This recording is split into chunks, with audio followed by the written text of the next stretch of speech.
baryo ng San Diego, makikilala natin si Sisa, isang ina na puno ng pagmamahal at sakripisyo para sa kanyang dalawang anak na sina Basilio at Crispin. Sisa! Sisa! Ako'y nagugutom na! Pagkaan mo ko ng makakain! Paano kita makagawain ng pagkain kung hindi mo naman ako binigyan ng pambili?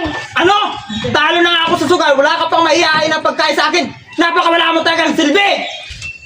Si Sisa ay isang mapagmahal na ina, ngunit siya ay nabubuhay sa hirap at pang-aabuso ng kanyang asawa na si Pedro.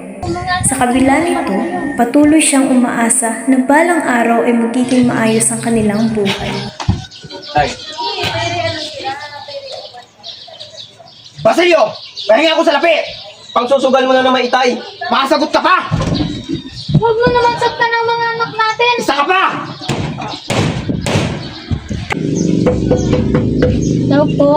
Tao po, kiluso potasyo.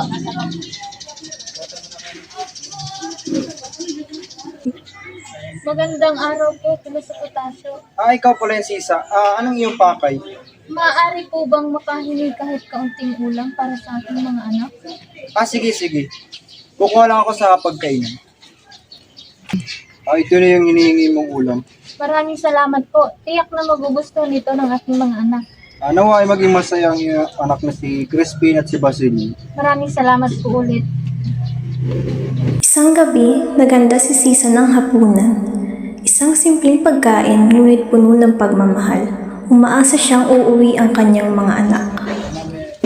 Ang dami naman nating pagkain. Tama-tama at ako'y nagugutom na. Ipaghain mo ako at ako'y nagugutom. Maaari bang hintayin natin ang ating mga anak nang tayo sabay-sabay ng kumain? Ako ay ipaghahain mo o masasagdan ka? Sige, maupo ka na at ikay aking ipaghahain.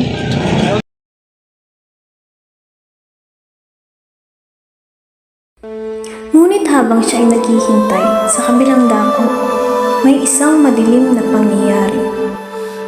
Sa simbahan, si Crispin ay napagbintangan na nagnakaw ng pera, isang paratang na wala siyang kasalanan. Ngunit sa halip na makinig, siya ay pinagalitan, sinaktan at pinagbuhatan ng kamay. Ang kanyang mga iyak ay walang nakarinig, ang kanyang pagmamakaawa ay walang tumupol. Isang inosenteng bata na naging biktima ng kalupitan. Basilio, anak! Nasaan si Crispin? Inay, hindi po siya pinauwi. Pinaratangan po siya magnakaw ng pera sa simbahan. Ano? Hindi maaari! Mabait ang kapatid mo! Hindi niyo magagawang magnakaw! Pinahirapan po siya. Narinig ko po ang kanyang iyak pero hindi ko po siya natulungan. Diyos ko! Ano ba ang kasalanan namin? Dumating ang mga Guardia Civil. Si Sisa, isang inosenteng ina, ay pinaghinalaan. Inaartukan namin kayo ay mga pamilya ng mga Wala magnanakaw. man lamang sapat na paliwanag, siya ay kinalagkad at pinagmalupitan. Hindi niya maintindihan kung bakit siya pinaparusahan. Gayong ang mga tanging nais niya lamang ay pahanap ang kanyang mga anak.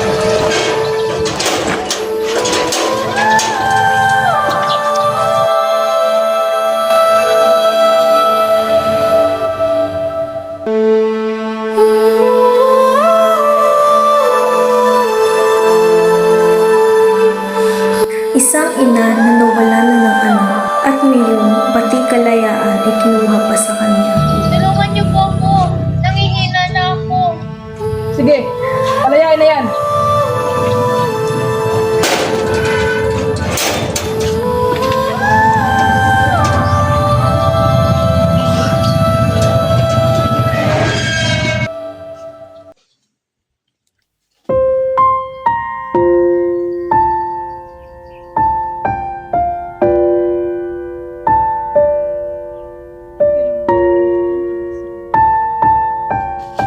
Hindi mapakali si Sisa.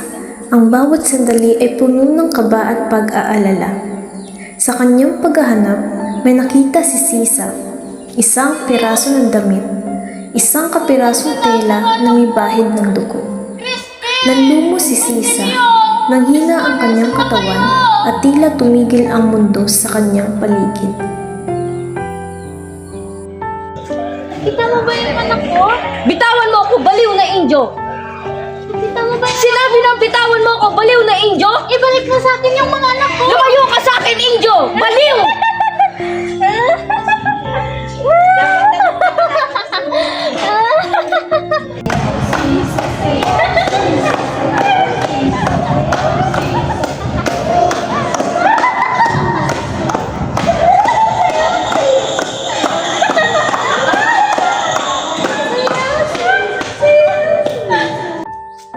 Crispin!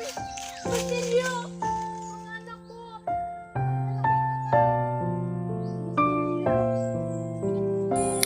Sa kanyang isipan, bumalik ang mga alaala. Ang masasayang sandali kasama sina Basilio at Crispin. Ang kanilang tawanan, ang simpleng buhay na puno ng pagmamahalan. Ang kanyang puso ay unti-unting nadudurog, takot, lungkot at pangungulila ang pumuno sa kanyang pagkatao. Hindi pa man niya alam ang buong katotohanan, ngunit dama na niya ang paparating na trahedya.